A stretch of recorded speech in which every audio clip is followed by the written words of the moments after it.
we're an opportunistic investment group. We look for things around the world. We will, I'm happy doing stuff in developing countries as well as developed countries. And there's a huge, I'm doing it for 15 years, 16 years, or more than that actually. You have an accumulated knowledge base of companies really. Well, companies, people who've done what to people, so you know who to stay away from. You also have learned a lot about the sort of landscape in various countries. We probably looked at pretty much every company in New Zealand, most companies in Norway. I mean, that sort of stuff, we spend a lot of time looking at individual companies. So there's enormous body of accumulated knowledge in our group. I'll give you an example of that. For example, we lived in Brazil for a number of years. And maddeningly enough, it was just very difficult to find anything that was cheap and safe there for us.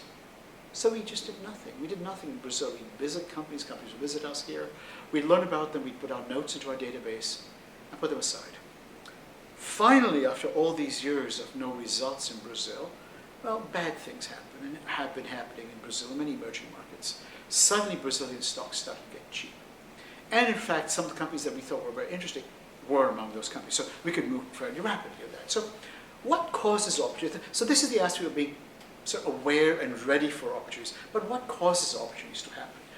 Well, there could be a few things. What gives us these chances? Well, it could be company-specific disaster. It could be an industry-wide bout of unpleasantness, downturn, cyclical depression in an industry. Or it could be an economy-wide or across economies. You could have some sort of capital market event that seems to be going on and on and on and on in Europe, providing different opportunities at different points, obviously. But so you have some degree of readiness, but your ability to respond should be there. Sometimes opportunities are fleeting. Sometimes you can have the luxury of time to build up your positions. But you have to have some degree of preparedness, some degree of knowledge, for example. I mean, for example, you could see, looking back a couple of years, the sense was Romania was going to hit a brick wall. There wasn't a whole lot there in terms of investable stuff. The odd thing was the crisis that ensued and the IMF's prescriptions has generated and is generating ever-expanding list of potential securities. So from what was not even an investable place, there was not a whole lot to do there. There's development. Or for example, so you keep your eyes around the world. You keep your eyes as to what's out there, what could be out there, what isn't out there today, but learn about it. You have to be a curious person. So I tell my colleagues, look, if you're not hungry today, looking around, you're definitely going to be hungry tomorrow. But you won't have captured your meal. So. Now, do you, just in that context, do you use screens much? No. So the problem is, there's a number of problems with screens. Everybody uses them. I'm usually the last person to get around to these things. Everybody uses screens for the same kinds of things: price to book, price to earnings, price to sales, price momentum, a whole bunch of similar kind of things. So I'm not sure I have any value added there. Third, screens tend to rely on historic accounting information. And historic and accounting. There's a gap oftentimes in accounting values and economic values.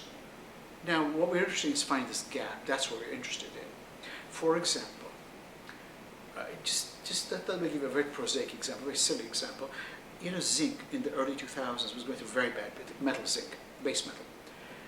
By the time we got our act together to look at zinc, it was 2004.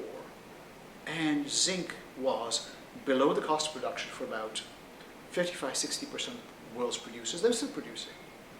And many of them had written down their assets to nothing. For example, gigantic mines had been written down to nothing. But they had no accounting value, but they had economic value. Now, the screen would have captured a sort of premium price to book in a case of a mining company that had written down its accounting value, its value of the mine for accounting purposes.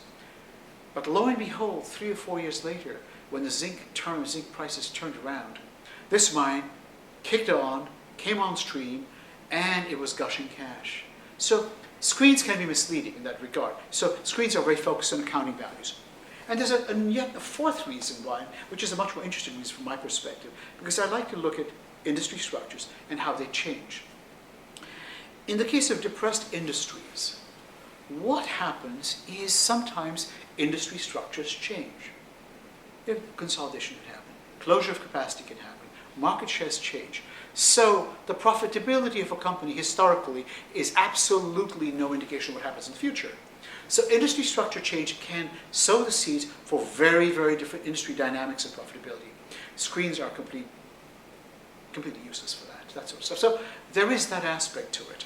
So there's a lot of things, softer facts, harder facts, that screens just don't capture. People like them, people are good with them.